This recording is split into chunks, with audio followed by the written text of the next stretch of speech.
Assalamualaikum warahmatullahi wabarakatuh. Good evening, everyone. My name is Nukoden Syabdugani, SDB 4528. In this season, I'm gonna talk about material of dependent and independent clause. Dependent dan independent clause.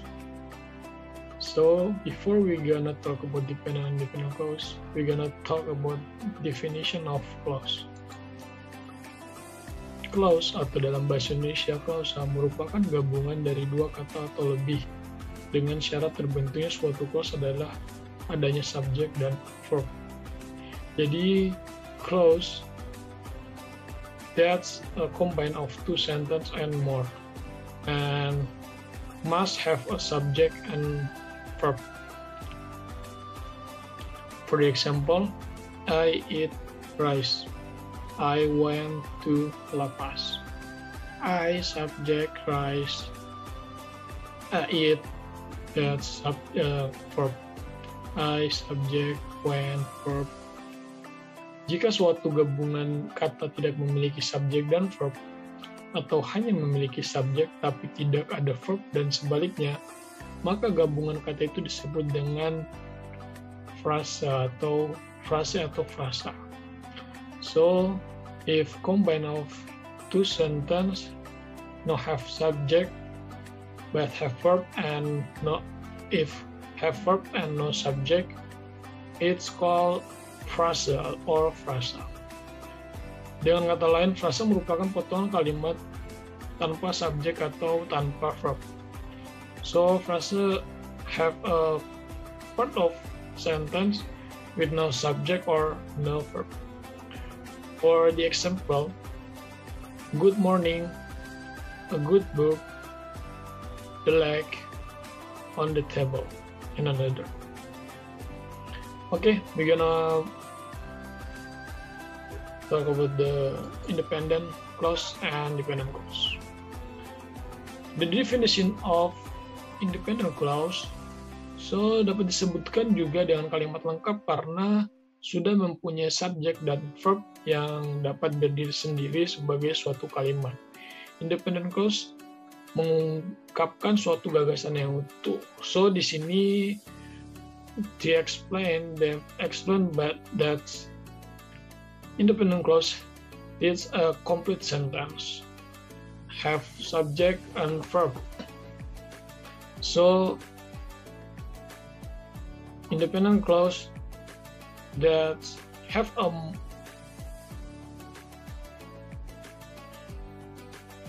sentence, so he can stand alone. He can stand alone as a sentence. So we call that independent. The dependent clause atau sering disebut sebagai subordinate clause merupakan kalimat yang tidak lengkap serta klausa yang dimulai dengan konjungsi subordinatif, memberikan informasi latar belakang, namun tidak bisa berdiri sendiri sebagai sebuah kalimat. So, dependent clause is a clause with subordinated clause that not complete, and that's begin with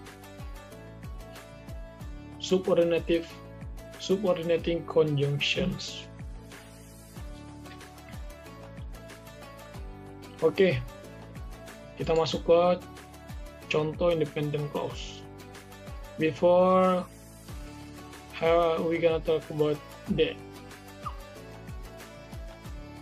Contohnya atau the example, kita harus tahu dulu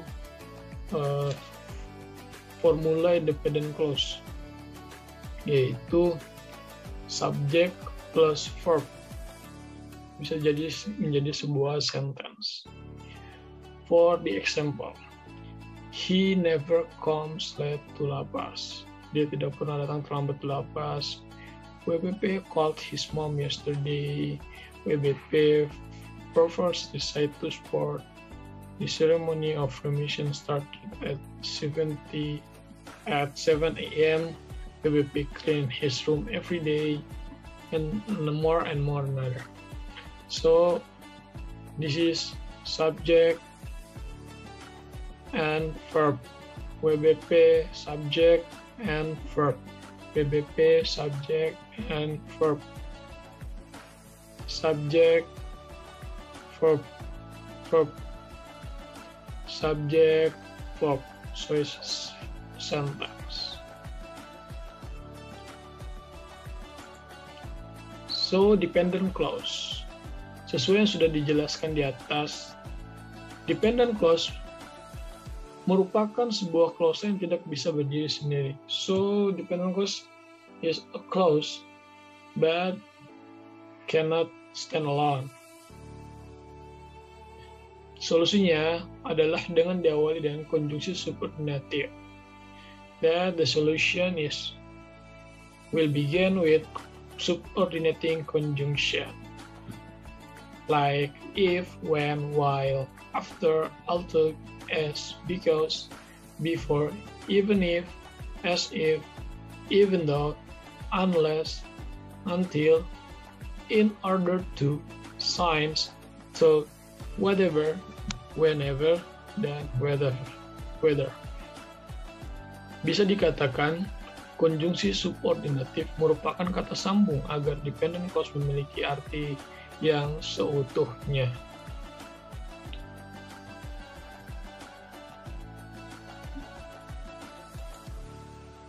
Oke, kita masuk for the example dependent clause. Before we gonna talk about the example, we must know about the formula dependent clause. So, the formula is subordinating conjunction plus subject plus verb.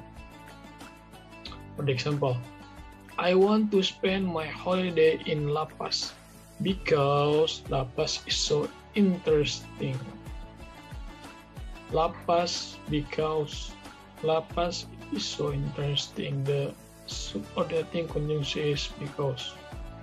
The second, WBP was sleeping when I came his room last night. WBP was sleeping when I came his room last night. When ini sebagai suatu subordinating conjunction, sehingga bisa jadi suatu dependent clause. Kemudian, although it is raining, WBP goes outside to do some exercise. Although di sini juga sebagai suatu subordinating conjunction. Keempat, I bought a new house which is located in near La Paz, dekat La Paz. So di sini which sebagai suatu kata yang menghubungkan, suatu kata conjunction, subordinative conjunction. Yang terakhir kelima, WWP is my old friend who sent me a letter last year. Who di sini berperan sebagai subordinating conjunction. So, jadi kita bisa membedakan ya, suatu bisa disebut dependent clause dan independent clause itu dari subordinating conjunction-nya. Jadi jika teman-teman atau adik sekalian melihat ada kata subordinating conjunction, maka di situ harus disebutkan sebagai suatu dependent clause. Belum tentu bisa menjadi suatu kalimat ya. Sedangkan ketika dia sudah menjadi suatu kalimat itu ketika ada subjek dan verb, tidak ada subordinating conjunction-nya. Karena itu sudah memiliki arti yang gagasan yang utama, yang arti yang memiliki makna yang utuh, seutuhnya, bisa berdiri sendiri. Beda sama dependent clause yang harus ada subordinating conjunction supaya dia bisa menjadi suatu clause atau clause yang bisa berdiri sendiri. Kayak because, kan La Paz is so interesting. Ini kan masih tanda tanya. I came his room last night, masih tanda tanya juga. It is raining, makanya harus ada suatu although, when, because sebagai suatu subordinating conjunction-nya, sebagai penegas bahwa it's have makna, punya makna, sebagai suatu kalimat yang mempunyai makna yang utuh. Oke, sekian dari penjelasan materi saya. Mungkin ada yang kurang dan kesalahan, mohon dimaafkan. Kurang lebihnya seperti itu. Wabillahi taufiq wal hidayah. Wassalamualaikum warahmatullahi wabarakatuh.